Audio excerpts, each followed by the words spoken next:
Okay, so the first tool that I want to introduce to you is called Evernote. But before I show you how to get started with this tool, I actually want to show you the importance of actually downloading it and using it. So did you know that all written material starts the same way? Yeah, there's actually a common thread between the book The Great Gatsby and a viral article that you read on BuzzFeed. Do you know what that is? The answer is that they all started as an idea.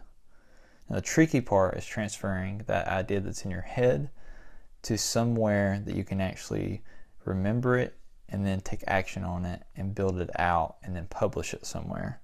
So that's what this software is going to allow you to do. So all you have to do is just open up a web browser and type in Evernote.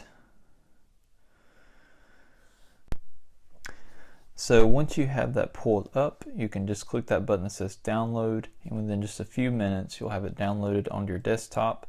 There's also a mobile app for Android and for iPhone, so I definitely recommend putting it on whatever device you have, because the quicker you can put your idea into the software, the better off you'll be. So we'll actually jump right into the software. I'll show you what it looks like.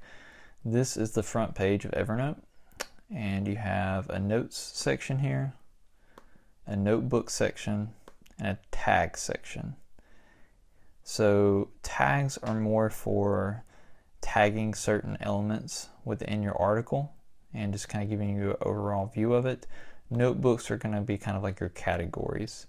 And so to kind of show you how I actually use this, we'll go ahead and make a note, and we'll pretend that I had this idea to write an article about my son.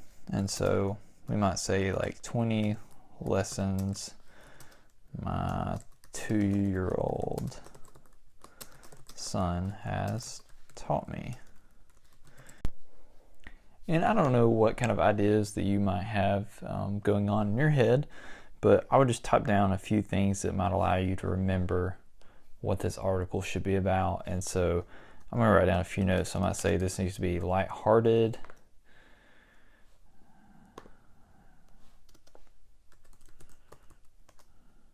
20 lessons. My son's name's Asher, so 20 lessons Asher has taught me about life. And so this is just basic, but then I would go and add a tag that you use for every blog idea. And so it might just be blog idea. So you got that tag there. So now once you jump out of this, you should be able to search that tag. So notes tag with blog idea. And so there it is. So today I created it, and that's it. 20 lessons my 2-year-old son has taught me. So hopefully you can see how you can actually implement this system, start using it, start tagging, start categorizing, and start taking action on building these ideas out. And so we'll go further into that with some of these other tools, but that is the rundown on the tool Evernote.